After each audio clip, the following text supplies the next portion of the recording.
Bismillahirrahmanirrahim. Assalamualaikum warahmatullahi wabarakatuh. Innal hamdalillah nahmaduhu wa nasta'inuhu wa nastaghfiruh wa na'udzu billahi min shururi anfusina wa min sayyiati a'malina. May yahdihillahu fala mudilla lahu wa may yudlil fala hadiya lahu. Asyhadu an la ilaha illallah wa asyhadu anna Muhammadan abduhu wa rasuluhu nabiyal bashar. Rabbi shrah li sadri wa yassir li amri wa hlul 'uqdatam min lisani yafqahu qawli. Amma ba'du. Yang saya hormati Ustadz Ahmad Yani SPDI, yang saya hormati Bapak Ibu jamaah mushola dari sholat maghrib sekaligus kajian Islam.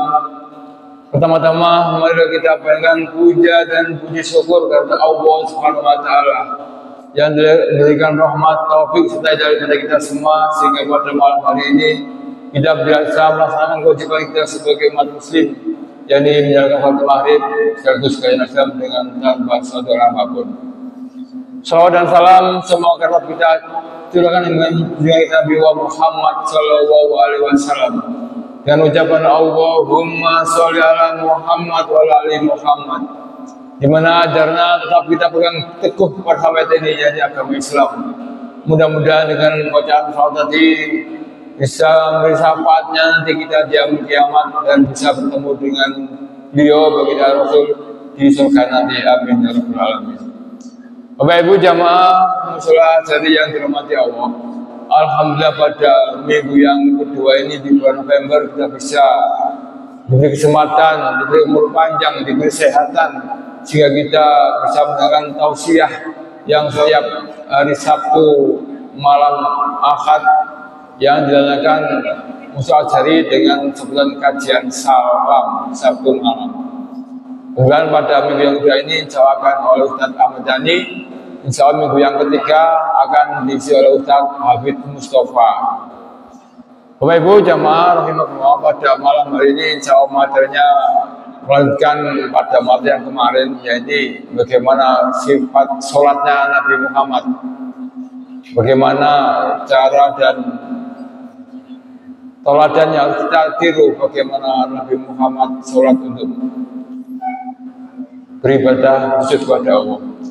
Untuk itu marilah kita dengarkan tausiah, mudah-mudahan apa yang disampaikan nanti bisa meningkatkan amal dan iman kita kepada Allah Subhanahu wa taala. Dari saya cukup billahi bidzatillahi wa taqul khairat ihnas wal mutaqin. Assalamualaikum warahmatullahi wabarakatuh. Terima kasih Ustaz Ahmad Yani kami persilakan. Bismillahirrahmanirrahim. Alhamdulillah. Alhamdulillahilladzi an'ama 'alaina bi ni'matil imani wal islam.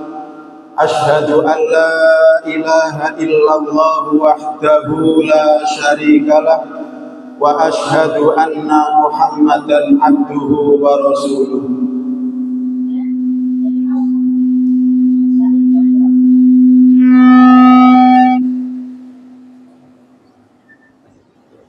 Allahumma sholli ala Muhammad wa ala alihi wa ashabihi ajma'in, amma ba'du.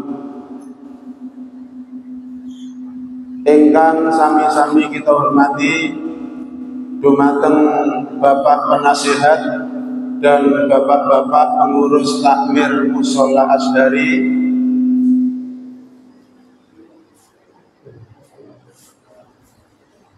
hadirin wal hadirat, dumateng para bapak, para ibu, sedherek sedaya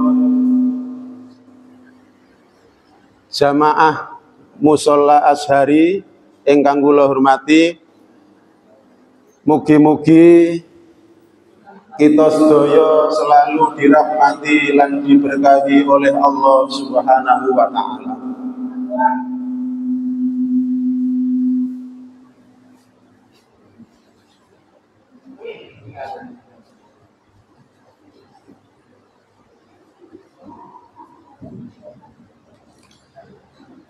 Alhamdulillah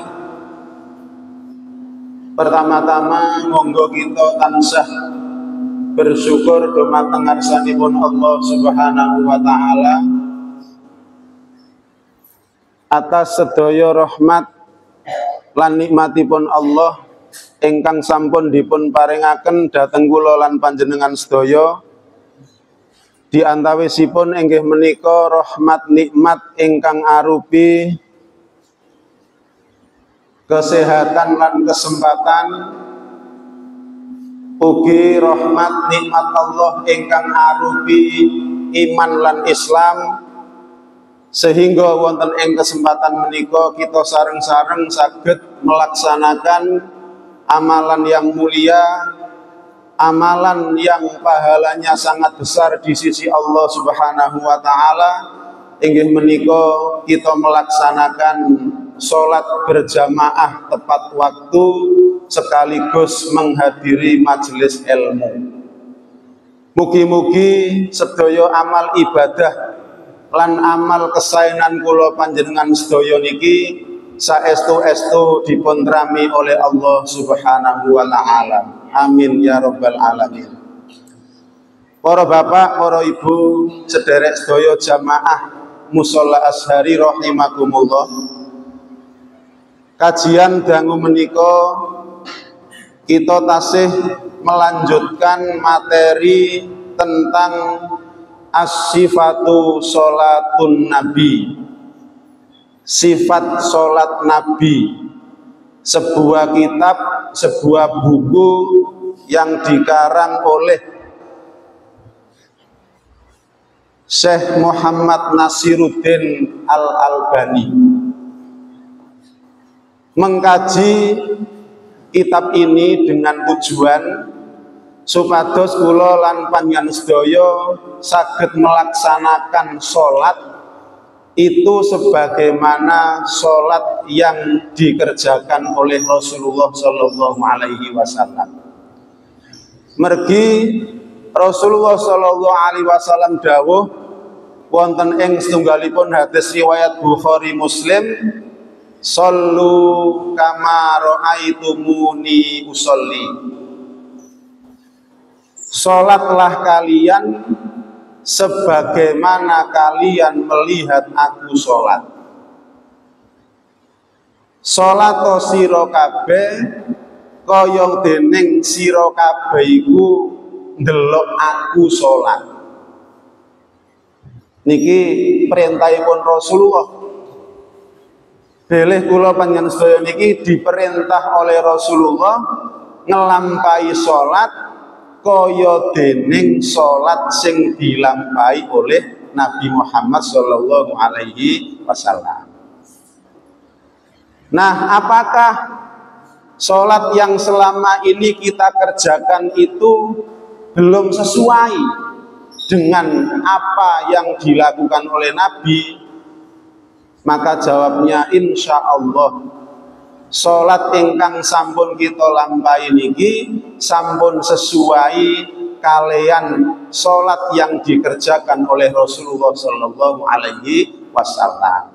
Senajan mekaten tetep kula jenengan sedaya niki perlu mengkaji, mempelajari dengan harapan supados salat ingkang kita lampahi niki saestu-estu sesuai dengan salat yang dikerjakan, yang dicontohkan oleh Rasulullah Shallallahu Alaihi Wasallam. Para bapak, para ibu, jamaah sekalian rahimakumullah, pada kajian yang lalu kita sedaya sampun mempelajari materi bab 1 inggih menika tentang al-isti'dadus sholat, persiapan sholat. Di dalam buku ini disampaikan ada 3 hal penting yang berkaitan dengan persiapan sholat. Kita ulangi sebentar untuk mengingat materi yang lalu. Ada 3 hal penting yang berkaitan dengan persiapan sholat. Ingkang pertama inggih menika asbihil wudu wa istiqbalal kiblat, menyempurnakan wudu dan menghadap ke arah kiblat. Terus sakderenge kula jenengan sedaya niki nglampahi salat, supados kula wonten persiapan. Yang pertama ialah hendaknya kita menyempurnakan wudhu sebagaimana wudhu yang diajarkan oleh Rasulullah Shallallahu Alaihi Wasallam, dan sebelum sholat itu kita menghadap ke arah kiblat. Hal ini sebagaimana yang diajarkan oleh Rasulullah Shallallahu Alaihi Wasallam, idza qoma ilas sholati fa asbihil wudu wa istaqbalal qiblat fil fardi awin nafli. Apabila hendak berdiri melaksanakan sholat, maka sempurnakanlah wudu dan menghadap ke arah kiblat fil fardi awin nafli, baik itu ketika kita mengerjakan sholat fardu atau kita mengerjakan sholat sunnah. Nah, niki ingkang pertama. Ingkang nomor kali, materi yang telah kita kaji pada pertemuan yang lalu adalah al-qiyamu indas sholat, berdiri ketika melaksanakan sholat.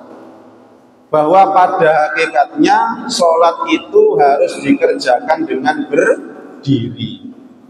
Akan tetapi kalau kita tidak mampu, apakah itu karena sakit atau karena udzur yang lain, maka kita diperbolehkan sholat itu sambil duduk. Dan ini dilakukan oleh Rasulullah Shallallahu Alaihi Wasallam. Rasulullah SAW itu selama hidupnya melaksanakan sholat dengan berdiri, kecuali pada saat Rasulullah sakit menjelang wafatnya, baru Rasulullah pernah melaksanakan sholat itu dengan duduk.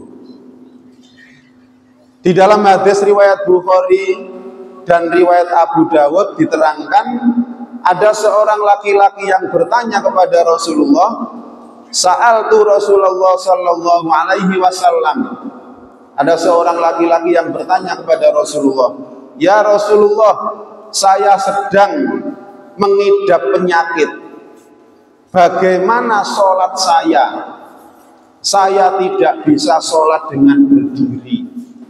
Faqala sholli qa'iman, fa in lam tastati fa qa'idan, fa in lam tastati fa ala jambi.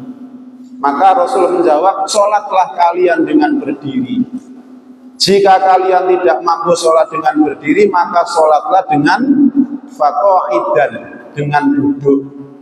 Kalau sholat dengan duduk masih tidak mampu, fa in lam yastati fa ala jambi, maka hendaklah kamu sholat di atas pembaringan.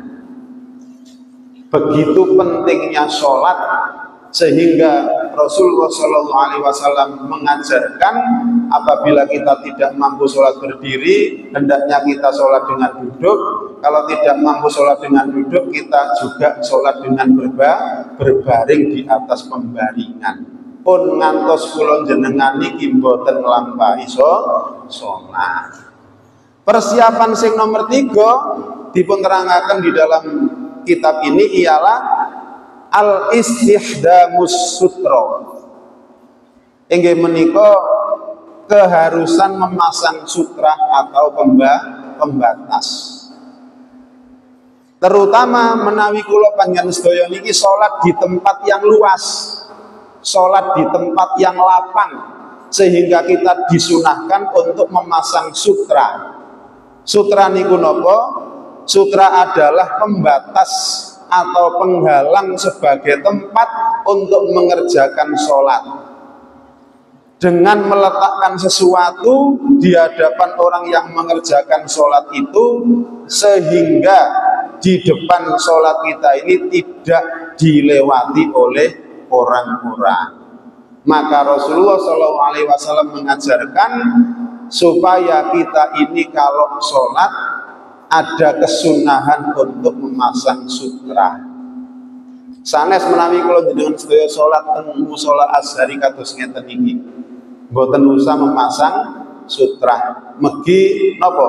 Di hadapan kita sudah ada imaman, sudah ada dinding, sehingga kita tidak perlu untuk memasang sutra. Nah, apabila kita ini melaksanakan sholat di tempat yang luas, di hadapan kita masih luas tempat yang kosong, maka disunahkan oleh Rasulullah SAW kita ini harus memasang sutra. Itu bagian daripada sunnah. Kemudian kita lanjutkan pada malam hari ini kajian tentang as-sifatu sholatun Nabi inggih menika pada bab yang kedua. Bab yang kedua ini membahas tentang al-af'alu wa aqwalus sholat, membahas tentang gerakan-gerakan dan bacaan-bacaan di dalam sholat. Apa yang kita kerjakan selama sholat itu, para bapak, para ibu, jamaah sekalian rahimakumullah, sesungguhnya selama kita sholat itu hanya mengerjakan dua pekerjaan. Yang pertama, kita adalah melakukan gerakan. Dan yang kedua, kita ini melakukan ucapan. Ucapan doa-doa, ucapan bacaan-bacaan yang ada selama kita sholat. Hal ini sesuai kalian pengertianipun sholat. Bilih sholat itu ialah al-aqwalu wal af'alu muftatahatun bit takbir wa muhtatamatun bit taslim bisurutin mahsusatin wa fi awqatin muayyanah. Sholat adalah ucapan dan gerakan-gerakan yang dimulai dari takbiratul ihram dan diakhiri dengan salam, dengan syarat-syarat khusus dan pada waktu yang tertentu. Itulah yang dinamakan dengan sholat. Maka selama sholat itu sesungguhnya kita hanya melakukan dua hal. Yang pertama, kita melakukan gerakan-gerakan di dalam sholat. Dan yang kedua ialah bacaan, ucapan doa-doa selama sholat yang dimulai dari takbiratul ihram dan diakhiri dengan salam. Nah, gerakan-gerakan dan bacaan-bacaan sholat itu sudah ditentukan, sudah diajarkan oleh Rasulullah Shallallahu Alaihi Wasallam, sehingga kula panjenengan sedaya niki hendaknya mencontoh bagaimana gerakan-gerakan sholat dan bacaan-bacaan doa-doa sholat yang diajarkan oleh baginda Rasulullah Shallallahu Alaihi Wasallam. Nah, yang pertama kita fokus pada al-af'alus sholat, fokus pada gerakan-gerakan sholat. Yang pertama, sholat itu dimulai dengan takbir. Rasulullah SAW bersabda, innahu la yatimmu sholatu li ahadin minan nas hatta yatawadda'u fayadu'al wudu'a mawadi'ahu summa yakulu Allahu Akbar. Sesungguhnya sholat seseorang tidak akan sempurna sebelum seseorang itu berwudu dan melakukan wudu sebagaimana ketentuan-ketentuan yang disampaikan Rasulullah, kemudian mengucapkan takbir Allahu Akbar. Maka jumhur ulama, sedaya ulama sepakat bahwasanya takbir ini merupakan salah satu rukun daripada sholat. Nah, Rasulullah SAW bersabda juga di dalam hadis riwayat Tirmidzi, miftahus sholati tahurun wa tahrimuha takbir wa tahliluha taslim. Rasulullah bersabda, kuncinya sholat ialah bersuci. Kuncinya sholat ialah bersuci. Artosipun supados sholat kula jenengan niki sah, maka kita harus berwudu, bersuci. Dan itulah disebut dengan miftahus sholat. Kuncinya sholat adalah tahurun, bersuci. Wa tahrimuha takbir, dan yang mengharamkan di dalam sholat itu adalah takbir. Artosipun napa? Menawi kula njenengan sedaya sampun takbir, sampun takbiratul ihram, pertanda kita niki sholat, berarti kita tidak boleh melakukan hal-hal yang dilarang di dalam sholat. Iku maksudipun wa tahrimuha takbir, wa tahliluha taslim, dan yang menghalalkannya adalah salam. Maksudipun menawi kula njenengan sedaya salat banjur sampun salam, maka kita dibolehkan melakukan apa-apa karena kita sudah salam. Artosipun kula njenengan sampun selesai mengerjakan salat. Nah, keranten menika jamaah sekalian rahimakumullah, bagaimana takbir yang diajarkan oleh Rasulullah Shallallahu Alaihi Wasallam. Takbir itu adalah dengan mengangkat kedua tangan. Ini pun sami-sami kita paham dan sami-sami kita praktekaken. Adapun cara mengangkat kedua tangan yang sesuai sunnah di dalam kitab As-Sifatu Sholatun Nabi niki, termasuk kula lengkapi kalian tafsir sholat karangannya Ustadz Aminur Baiz niku ingkang sampun kula aturaken pada pertemuan yang lalu, bahwa cara mengangkat kedua tangan ketika takbir itu ada dua cara. Kedua cara ini berbeda dan boleh mana yang kita gunakan. Yang pertama ialah berdasarkan hadis Bukhari dan Nasai, Rasulullah SAW bersabda, kana yarfa'u yadaihi bihadwi man ibaihi fa'akbaro. Adalah Rasulullah SAW itu apabila takbir, beliau mengangkat kedua tangannya sejajar dengan pundak. Terus Rasulullah takbir niku mengangkat kedua tangannya sejajar dengan pundak. Kira-kira nggih sejajar dengan pundak. Mengangkat kedua tangan sejajar dengan pundak. Fa'akbaro, mongko banjur takbir. Allahu Akbar. Niki cara yang pertama. Rasulullah mengangkat kedua tangannya sejajar dengan pundak beliau. Nah, sing nomor kali berdasarkan hadis Bukhari lan hadis Abu Dawud, Rasulullah SAW kana yarfa'u yadaihi yuhadi udunaihi fa'akbaro.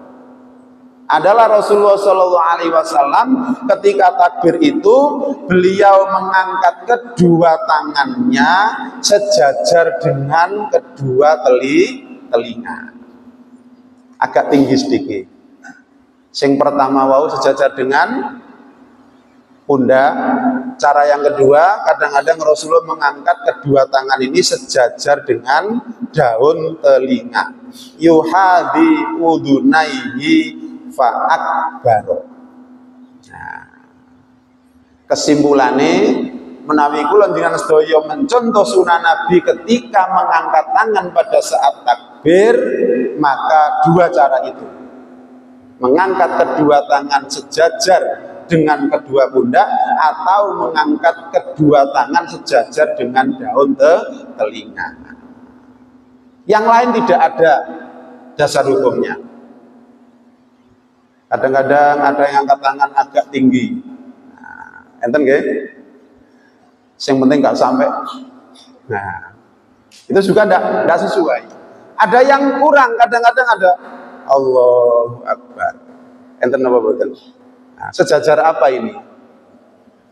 Nah, maka inilah ketentuan cara mengangkat tangan ketika takbir sebagaimana yang disampaikan oleh Albani di dalam kitab As-Sifatu Sholatun Nabi. Pun saged dipahami nggih? Oke, dan niki pun kita praktekaken. Dan insya Allah di antara kita tidak ada yang berselisih ini. Kula jenengan sedaya sampun praktek kados mekaten. Berarti lah sampun sholat kita sesuai dengan sholatnya Nabi. Nah, niki tentang cara takbir. Nah, berikutnya berkaitan dengan takbir. Ada 4 keadaan kita dianjurkan untuk takbir dengan mengangkat kedua tangan. Dan ini adalah sunnah. Ada 4 keadaan selama kita sholat dianjurkan, disunahkan kita takbir itu dengan mengangkat kedua tangan. Rasulullah SAW bersabda dalam hadis riwayat Bukhari dan Muslim, anna Rasulullah SAW kana yarfa'u yadayhi idza iftatahas sholat. Yang pertama, Rasulullah SAW bertakbir dengan mengangkat kedua tangannya itu pada saat pembukaan sholat. Artosipun takbir yang pertama atau disebut kalian takbiratul ihram. Maka beliau Nabi mengangkat kedua tangannya sebagaimana kita kerjakan saat sholat. Setiap kita takbiratul ihram, takbir pertama kali dalam sholat itu kita sudah mengangkat kedua tangan. Nah, ini satu keadaan. Keadaan yang kedua, wa idza kabira lirruku, apabila kita ini bergerak akan ruku. Nah, ketika kita akan ruku, maka kita disunahkan untuk bertakbir dengan mengangkat kedua tangan. Ya, dibayangkan mau nggih, mantun maca surat ya, rakaat pertama surat selesai, terus kita mau ruku, maka Allahu Akbar, kemudian ruku. Itu keadaan yang kedua, bertakbir dengan mengangkat kedua tangan. Keadaan yang ketiga, wa idza rafa'a ra'sahu minar ruku', dan apabila kita mengangkat kepala kita berdiri setelah ruku atau i'tidal, tetapi tidak menggunakan lafaz Allahu Akbar, nanging gunakan lafaz napa, Pak? Sami Allahu liman hamidah. Nah, ketika itu kita disunahkan mengangkat tangan. Sami Allahu liman hamidah. Ini keadaan yang ketiga. Terus keadaan yang keempat, kira-kira di mana kita disunahkan untuk bertakbir dengan mengangkat kedua tangan itu? Maka di dalam kitab ini disebutkan idza qoma minar raqatis saniyah, pada saat kita ini berdiri dari rakaat kedua menuju ke rakaat yang ketiga.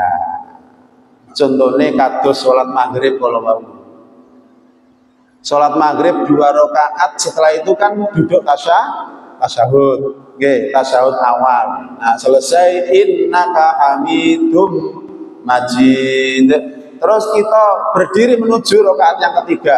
Allahu Akbar. Itu juga sunnah untuk mengangkat kedua tangan. Nah, ini 4 keadaan yang disunahkan pada saat kita sholat bertakbir itu dengan mengangkat kedua tangan kita. Boleh mengangkat kedua tangan sejajar dengan pundak, atau boleh mengangkat kedua tangan itu sejajar dengan daun telinga. Nah, ini berkaitan dengan takbir. Insya Allah akan menjadi lebih paham kita. Oh, itu ada perbedaan kayak gitu, dasarnya seperti itu, riwayatnya seperti itu. Ketika perbedaan itu ada dasar dan riwayatnya, monggo yang mana yang kita pilih. Sing boten angsal didamel iku nek boten enten dasare iki. Kata contoh niku takbir kok hanya segini. Ini tidak ada ketentuan hadis-hadisnya. Nah, salajengipun para bapak, para ibu, jamaah sekalian rahimakumullah. Terus bagaimana kita mengangkat tangan itu dengan mengucapkan lafal takbirnya? Nah, ini dijelaskan dalam kitab ini. Bagaimana mengangkat kedua tangan itu dengan mengucapkan lafal takbirnya? Niki ada 3. Yang pertama, mengucapkan lafal takbir itu bersamaan dengan gerakannya. Bisa dipahami ya? Mengucapkan lafaz takbir itu bersamaan dengan gerakan takbirnya. Contoh, ketika kita mengangkat kedua tangan kemudian melafalkan takbir, itu artinya gerakan tangan kita bersamaan dengan ucapan lafaz takbir. Begitu mengangkat Allahu Akbar. Niki yang pertama. Kemudian yang kedua, terkadang Nabi juga mengangkat kedua tangannya itu sesudah ucapan takbir. Berarti ucapan takbirnya dulu, baru mengangkat kedua tangan. Boleh yang seperti itu. Yang pertama tadi bersama-sama. Adalah Rasulullah mengangkat kedua tangannya dan bersamaan melafalkan takbir.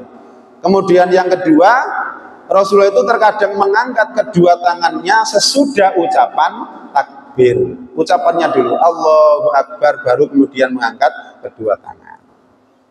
Nah, sing nomor 3, terkadang Nabi itu mengangkat kedua tangannya sebelum ucapan takbir. Berarti langkung rumiyin gerakannya. Mengangkat tangan dulu, baru Allahu Akbar. Nah, yang umum yang mana? Yang umum adalah yang pertama tadi, yaitu ucapan takbir bersama-sama dengan gerakan mengangkat kedua tangan. Nah, monggo ingkang sampun kulino sing pundi, monggo senantiasa kita gunakan, atau yang lain di antara ketiga cara ini yang disampaikan dalam kitab As-Sifatu Sholatul Nabi. Dengan demikian, ketika kita mengetahui dasar hukumnya, mengetahui ilmunya, maka kita ini tidak gampang-gampang nyalahkan orang lain. Loh, itu kok kuno takbir kok ngangkat tangan terus mengucapkan takbir. Memang ada penjelasan seperti itu. Nah, ini perlunya kita ini senantiasa untuk belajar, untuk mengkaji hal-hal yang berkaitan dengan sholat kita. Para bapak, para ibu, jamaah sekalian rahimakumullah. Kemudian sing berkaitan kalian takbir niki Rasulullah sallallahu alaihi wasallam dawuh wonten ing hadis riwayat Abu Dawud, kana yarfa'uhuma mamdudatal asabi'a la yufarriju bainaha wa la yadhummuha. Adalah ketika Rasulullah SAW bertakbir dengan mengangkat kedua tangannya itu, kita perhatikan bahwasanya Nabi menghadapkan tapak tangannya ini ke arah kiblat. Jari-jari beliau tidak terlalu dibuka lebar-lebar dan juga tidak terlalu dirapatkan, sedengan-sedengan saja. Maka kita contoh, ketika kita takbir dengan mengangkat kedua tangan ini, hadapkanlah telapak tangan kita ini ke arah kiblat. Sanes ngeten. Nah, ada yang takbir ngeten kira Allah, atau dibalik. Dihadapkan ke arah kiblat. Jari-jari beliau Rasulullah ketika mengangkat tangan takbir ini tidak dibuka lebar-lebar, juga tidak dirapatkan, sedeng-sedengan saja. Nah, niki keterangan-keterangan ingkang berkaitan kalian takbir sebagai gerakan yang pertama di dalam sholat. Wa kana yarfa'u sautuhu bi takbir hatta yusmi'a man khalfahu. Nah, niki lanjutannya hadis kalau mau. Adalah Rasulullah SAW ketika bertakbir itu mengeraskan suara sehingga didengar oleh orang yang berada di belakangnya. Niki langkung-langkung nalikane dados imam. Imam harus mengeraskan bacaan karena bacaan imam itu didengar oleh makmum. Bagaimana kalau makmumnya nggak mendengar? Ngelek nek rong baris mawon.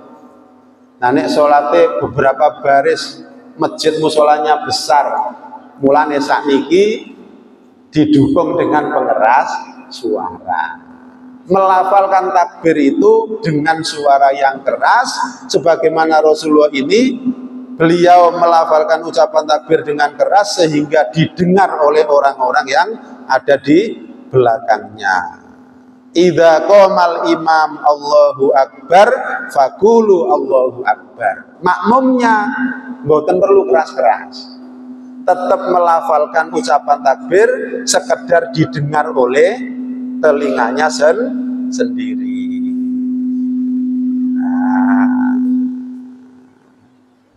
maka dalam sebuah kisah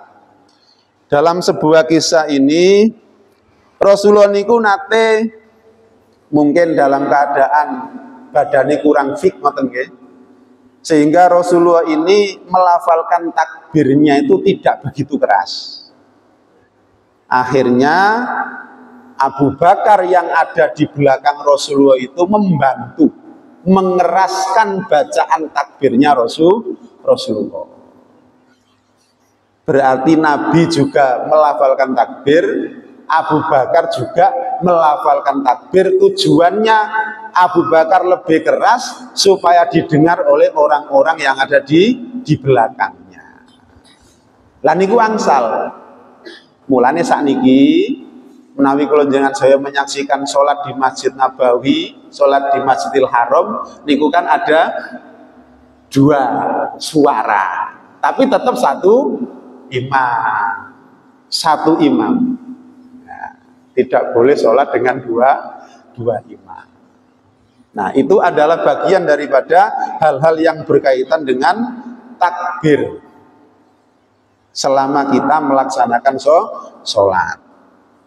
Kemudian yang kedua, setelah takbir nopo? Gerakan yang kedua setelah takbir adalah bersedekap. Bersedekap niku napa nggih cara sedayune? Sendakep nggih, sami kalian kula lagi bersedekap. Begitu kita takbir Allahu Akbar, kemudian kita bersedekap, sendakep.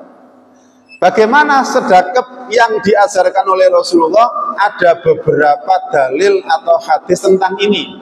Yang pertama, hadis riwayat Muslim, Abu Dawud. Karena Rasulullah Shallallahu Alaihi Wasallam yad'u yadahul yumna alal yusra.